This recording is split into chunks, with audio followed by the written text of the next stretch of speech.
Behind every smile and every elegant dress, there may lie a secret sorrow. In this story, wealth and beauty meet desire and deception, but what happens when luck runs out? Stay with us till the end, because what you'll discover will change how you see love and fortune forever. The fault of us women is that we so often overesteem the value of our good looks. To my mind, the possession of handsome toilettes is quite as essential to a woman's well-being and man's contentment as our personal attractions. A woman, however beautiful she may be, loses half her charm to men's eyes if she dresses dowdily or without taste. Nobody ever saw a really beautiful Parisian. For the most part, they are thin-nosed, thin-lipped, scraggy-necked, yellow-faced, and absolutely ugly.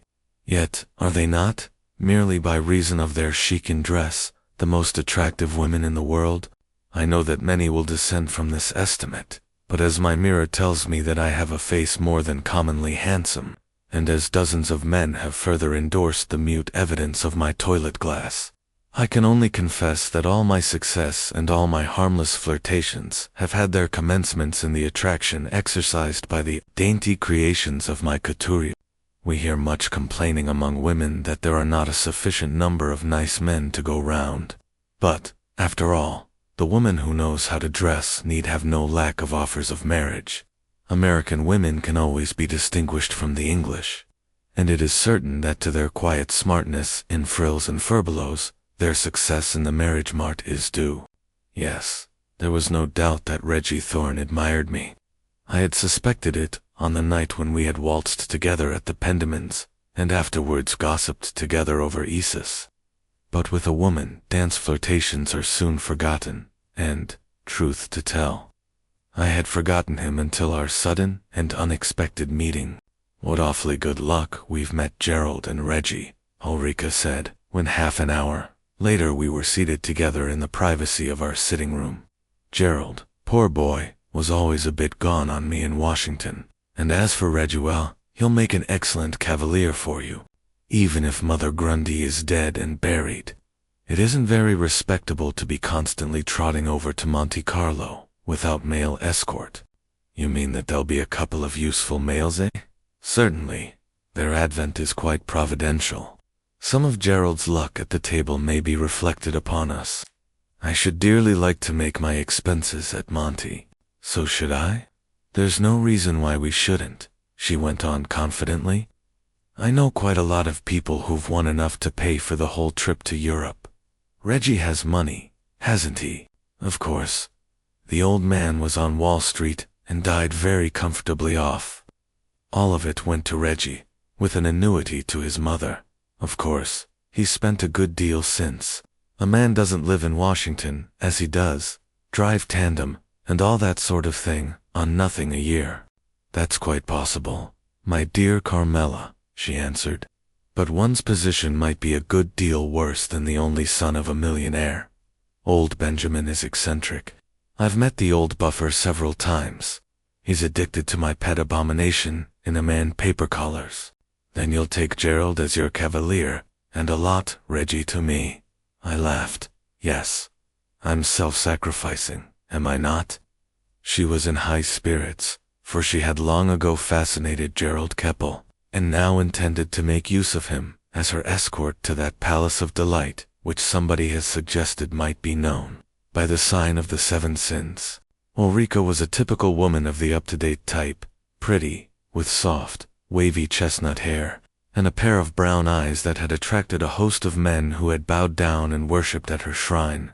Yet beneath her corsets, I alone knew, there beat a heart, from which, alas, all love and sympathy had long ago died out. To her, excitement, change, and flirtation were as food and drink. She could not live without them. Neither, indeed, could I, for living with her ever since my convent days, I had imbibed her smart ideas and notions, stimulated by attacks of nerves.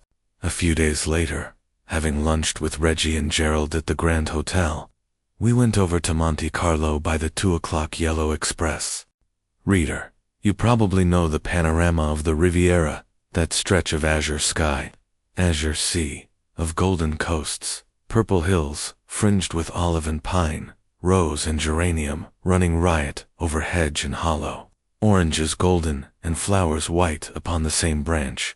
The pale violet of the Alps answers the violet of the valleys.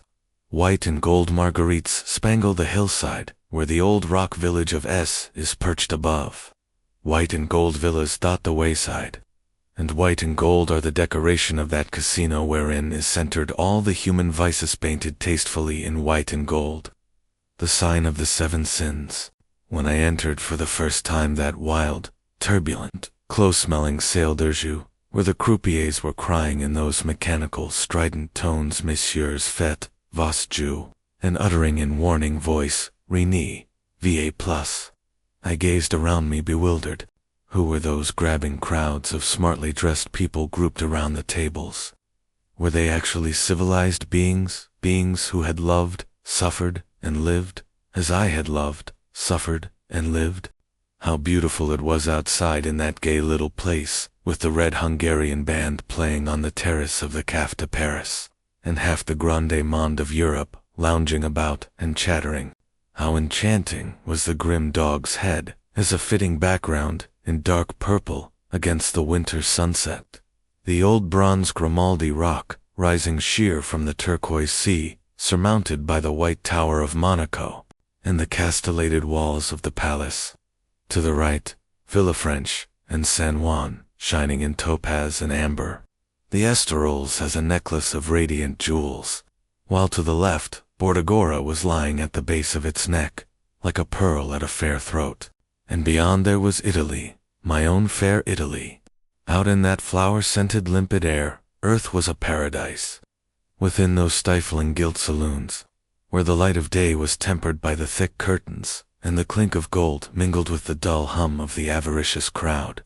It was a veritable hell. Some years ago, now I am looking back. Ulrica is not at fault this time. No, I must not think. I have promised myself in writing this narrative not to think, but to try and forget all past unhappiness. Would that I could calm my soul, steep it in a draught of thoughtlessness, such that oblivion would come. It is terrible to think how a woman can suffer and yet live. What a blessing it is that the world cannot read a woman's heart. Men may look upon our faces, but they cannot read the truth. Even though our hearts may be breaking, we may wear a smile. We can fold our sorrows as a bird folds its wings, for they are part of our physical being.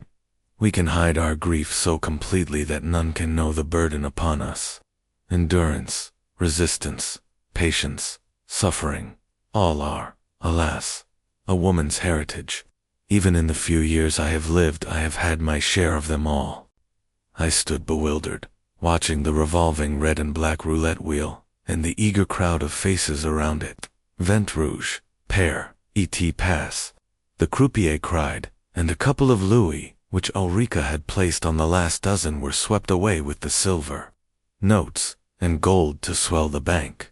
I thought of my secret grief. I thought of Ernest Cameron, and pursed my lips.